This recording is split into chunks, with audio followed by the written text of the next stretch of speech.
Drunk Dog Creative. I'm Bridget A, and today I'm going to teach you how to do this Pinwheel Fun Fold card. As you can see here, the front has this sort of pinwheel design. It opens like a regular card, but the pinwheel also pulls open to reveal a secret panel with your choice of designs.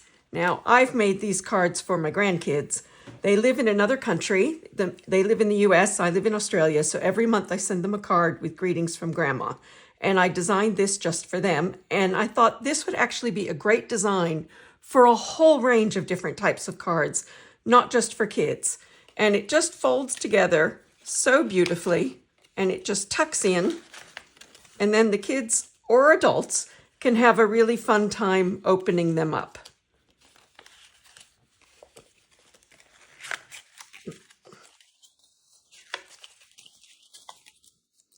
So I've designed it so that it's still a regular card that you can write inside, and these two panels are optional, of course. You can decorate the front and the inside of the pinwheel any way you want. So I'm going to teach you how to do the basics. If you're curious about what I use to make these cards, I use these two stamp sets, the Fluffiest Friends and the Hearts and Hugs. I use the sentiments from the Hearts and Hugs and the animals from Fluffiest Friends. They come with a die set and a stamp set. Both of these do. And what I did was I stamped the image in Memento Black. I colored them in with the Stampin' Blends alcohol markers, and then I stamped it again in Versamark and embossed over it with the Stampin' Up! Black embossing powder. And if you want your image to kind of really be sharp and pop, use a stamping platform that'll stamp in exactly the same place twice. Do it in Versamark, color it in, and when the ink dries, go over it again with your embossing powder to really make that pop. So let me show you how to construct the card, and I will leave it to you for how you decorate it. So I am using the Full of Life Designer Series paper, which is a new pack that comes in a suite or a bundle or on its own. It's 6 by 6 inch. I don't know if I'm not fanning this out very well, but there's all these really funky colors that are just awesome. So I'm using Full of Life today. You want a single 6 inch by 6 inch piece of double-sided DSP to make your pinwheel pouch on the front. So I've chosen this one for today's card. I've taken a second piece of it, and I'll tell you about that in a minute. What I've done for the cut file is I've taken a card base in A4 cardstock. For the metrics, it's 210 millimeters wide by 148 millimeters tall, scored at 105 millimeters. If you're working in the US and you're using Imperial, it's a standard 8.5 inch by 5.5 inch, scored at 4 1/4 and folded in half. And then you have a card front, which I've used the A4 basic white thick cardstock. It is 100 millimeters wide by 143 millimeters tall. But if you're doing it in metrics, you want 4 inches wide by 5 1/4 inches tall. Now, if you're not getting all those measurements on the video, don't forget that complete instructions are on the blog at drunkdogcreative.com. Anyways, you need another piece of cardstock that is 88 millimeters by 88 millimeters, or in Imperial, 3 1/4 inches by 3 1/4 inches to layer there. And you need a small piece of white cardstock that's 70 millimeters by 70 millimeters, or 2 3/4 inches by 2 3/4 inches, and that goes inside your pinwheel fold if you want to put something in it. Now, instead of this, you could just put embellishments inside. It doesn't have to be white cardstock. But if you want to stamp an image or put something inside that pinwheel, that's the size I recommend. The optional inside, you could just put a piece of white cardstock in here of any size you want. That would be fine. But I actually thought it was fun to take the back of whichever piece you've used for the pinwheel and layer it inside the card. And that is 100 millimeters wide by 143 millimeters tall, or 4 inches by 5 1/4 inches. And then the white piece that goes over it is 90 millimeters wide by 133 millimeters tall, or 3.5 inches by 4 3/4 inches. And it just gives it that little pop that ties it in with the front. The assembly of this is really self-explanatory, just to fix them together. And on the inside, no problem.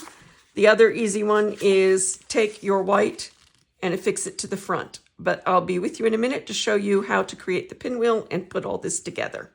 All right. Now I'm going to show you how to score and cut your paper to make the pinwheel pouch. I've got my Stampin' Up paper trimmer, which has a cutting blade here, which I'm going to keep out of the way for now, and a scoring blade here. And you're going to make 4 scores on this. And those scores are going to be at 38 millimeters from each edge on all 4 sides, or 1.5 inches if you're in America. So if I line that up, so I just score there, turn it 90 degrees, line it up, score again, turn it 90 degrees,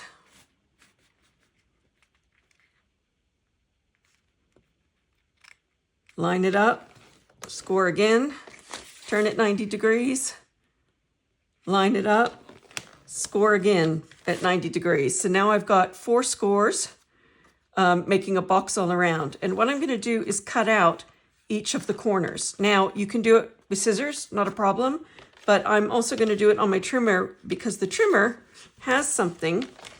If you can see the little line on the blade, as you go, that line will line up with the ruler and with your score so that you can see where to start and stop it. I'll show you how to do that. I'm going to take my first score line and put it right on the cutting track and put my blade down. And I'm going to take this and I'm going to stop it when this line on this side lines up with that score line. Right there. And then I'm going to lift it up a little and move it to the other end. And I'm going to do the same thing from the other direction until it lines up with that score line. So now I've just made my 2 cuts in those corners. I'm going to turn it 90 degrees and put that score line, I hope you can see this, the score line right down that channel. And do the same. I'm going to cut until that middle line lines up. I'm going to lift it a little. I'm going to drop it down right on that line and go to the end.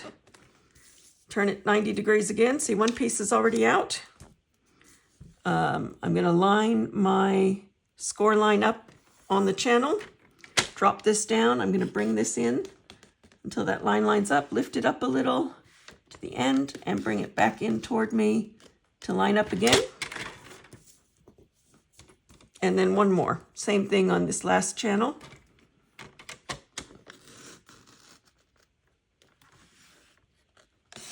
And if you stop a little short, it could be a case of just pulling it out, or you can use your scissors to trim it, whatever you want.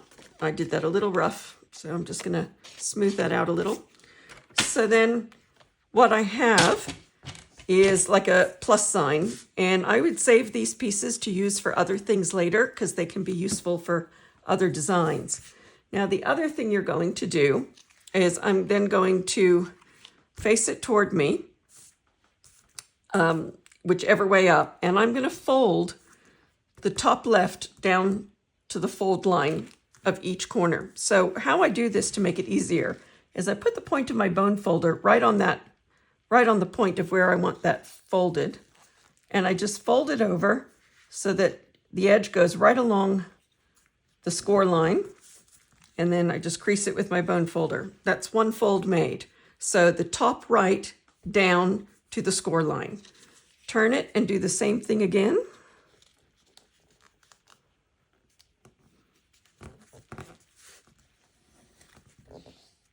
I'll clean up that edge after. Turn and do it all 4 sides.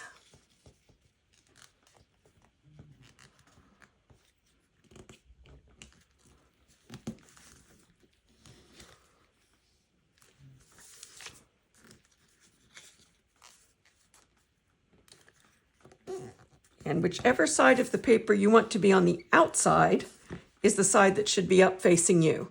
Because once you've done those 4, you turn it over, and now you fold this along those score lines. And you fold it so that the triangle overlaps the plane. that again. I'll show you. I just use the bone folder to make it. And then this last one, you just simply tuck in, almost like closing a box. And there you have your pinwheel pouch. And I just give it a bit of a gentle going over with the bone folder. Clean up your edges. I guess it's time to change my blade. Gee, I've done a year with one blade. I think that's pretty good considering how much I make. All right, so I'm going to clean up those edges, but there is my pinwheel folder. So once you've made that, then you're going to stamp whatever sentiments or images you want on this, and you're going to place it in the middle of that so that this then closes over and allows you to open for the surprise. And if you don't want to use a cardstock backing, if you want to put embellishments or whatever you want on there, that's your little area to completely play with. But you would fix that, create that, fold this back up, and then it's a matter of just layering everything. So I'm going to take my white cardstock and my Stampin' Seal. This is my card front. If you want to stamp an image on this, it's probably better to do it before you affix it, but I'm leaving this blank for now. So I'm going to put it on there, and then I'm going to take my other cardstock piece with my Stampin' Seal.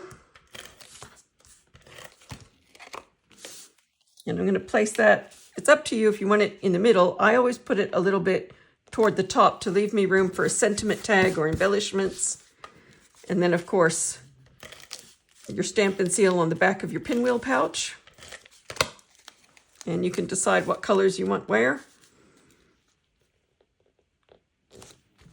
And you put that in. And then it's at that point that I would probably then decorate this and affix it into there.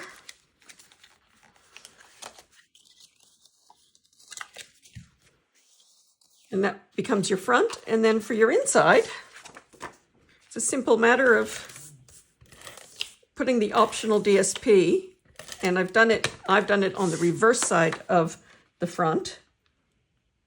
Get that lined up nicely. And then your writing piece where you would write whatever message you're going to write. And just simply centers on that. And then you can decorate that however you want. You can decorate this however you want, but it's a very easy, fun fold to make. As you can see, I've decorated these with those cute stamp sets, but you can literally use anything you want.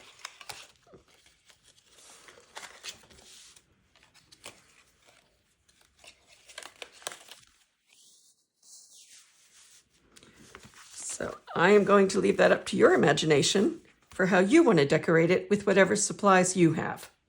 Thanks for watching. Don't forget to subscribe and follow me on my blog at drunkdogcreative.com.